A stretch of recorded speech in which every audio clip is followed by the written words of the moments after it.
Hi, everyone, and welcome back to Brian's Horror Corner, and welcome to this Masters of Horror Season 1 episode review video as part of my current February 2024 series, where we take a look at all 13 episodes from Season 1 of Masters of Horror from the mid-2000s. So today we're going to go ahead and take a look at another episode from my collection here. And that episode is the third episode that aired for Season 1 of Masters of Horror, and that's Dance of the Dead, directed by Tobe Hooper. So let's just go ahead and get into it here. I laugh because if you watch my other reviews, you know I'm jumping around from how these episodes actually aired when they were on TV on Showtime, because I'm going by the order of which they are on the DVD. So anyway, Dance of the Dead is the third episode of the first season of Masters of Horror. It originally aired in North America on November 11th, 2005.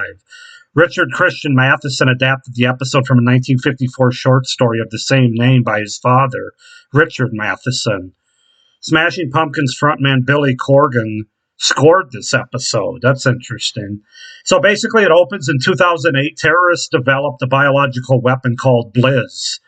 They use this weapon in local weather patterns in the United States. As it falls from the sky, it will instantly burn any living thing it touches. At her 7th birthday party, young Peggy watched as her friends were killed by Blizz, while she, her sister, and her mother took refuge inside the house, refusing to allow anyone else shelter with them. 10 years later, America has been ravaged by the effects of World War III. The death count continues to rise in this dark and bleak future, and some states simply no longer exist. Peggy is now almost 17, ignorant of the world outside her mother's diner. She has lost both her father and her sister, Anna, and now depends on her mother, Kate. Business is slow, but Kate tells Peggy that they're fine financially, as Peggy's father left them some money before his death in the war. One day, Peggy meets biker and drug addict Jack and his two friends, junkies Box and Celia. The three are into some shady dealings with a nightclub called the Doom Room, located in the grubby town of Mesquite. So yeah, that's kind of the setup and the premise for episode 3 for Masters of Horror: Dance of the Dead. As far as the cast goes, we have Jessica Lowndes as Peggy, Jonathan Tucker as Jack, Margot Berner as Marie, Ryan McDonald as Box, Marilyn Norrie as Kate, Lucy Guest as Celia, Sharon Heath as Jerry, Robert Englund as the MC, and Erica Carroll as Mia. So that's the setup, the premise, and the cast for this third episode of Season 1 of Masters of Horror: Dance of the Dead, from November of 2005. This is a pretty decent episode, although I think it could have been better. I think it's probably kind of middle of the road at the end of the day. So let's just go ahead and get into my reasons why. First of all, when I saw that Robert Englund was in this episode, my ears perked up. I was pretty excited to see what kind of role he'd be playing, because obviously he's one of the great horror icons of all time. So I had a lot of interest and I don't want to say high expectations for this episode, but it looked like it would be pretty cool. It sounded like it'd be pretty cool from the title as well. Was it pretty cool? Nah. In spots, I suppose. Let's get into the things that I liked about the episode first, though. I have to say, I really like the opening sequence of this episode with the birthday party and how the sky changes with this Blizz stuff. I thought that was really effective. With the kids being left outside that end up burning. I thought that was a cool visual. And overall, the whole opening sequence gives you some idea of what you're in store for, basically, with this episode. So that's the first thing that stood out to me. Also, Robert Englund's presence in this episode and his overall performance as the MC. It was an over-the-top episode, but that's kind of what Robert Englund is. He was over-the-top as Freddy as the series went on, and in some of his other roles. Not all of them, but some of them. But just having his presence on screen is enough to bring this episode from meh to being okay. And it's a little better than okay for me. But his performance is just batshit fun and crazy as the MC. I really enjoyed him in this episode, and I thought that he brought a lot to this episode that it wouldn't have otherwise had.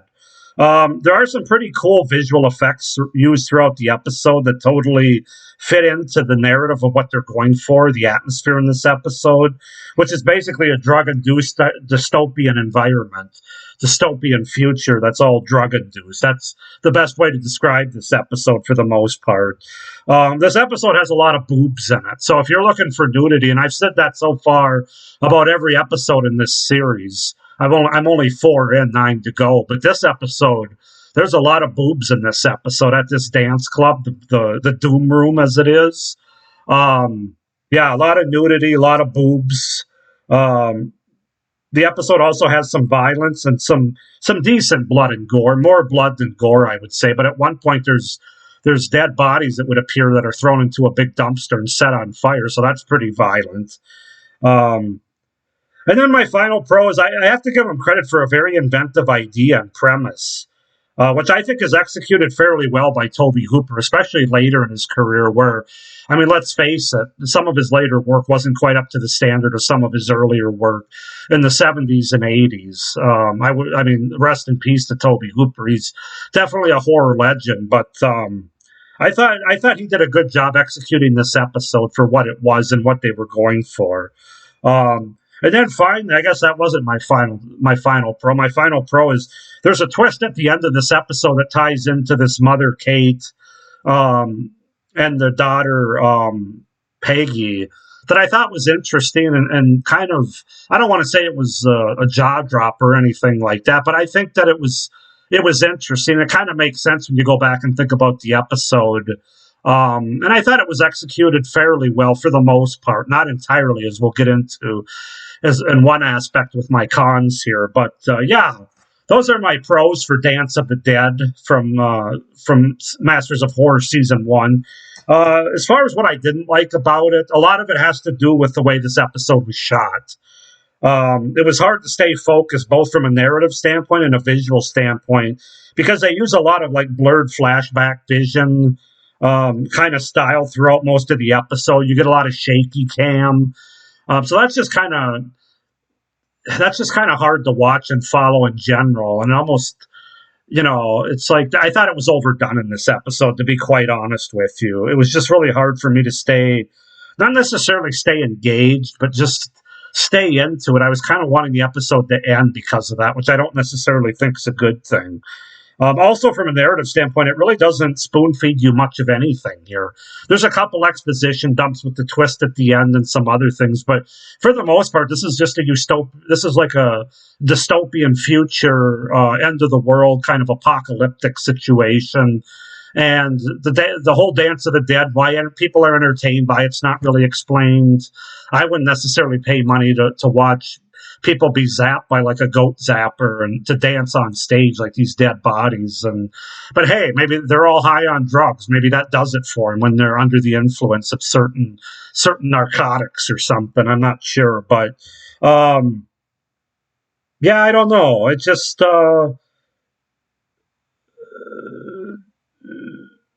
kind of crazy, basically. This episode. That's the best way to say it. Um, and it doesn't spoon feed you anything from a narrative standpoint. Sorry, I kind of lost my place there for a minute. Also, I didn't really care for Peggy's hard turn at the end against her mother. Now, Peggy is like the main girl, the main character, if you will, the 16, almost 17-year-old girl who was it was her birthday party at the beginning when this Blizz stuff came down from the sky.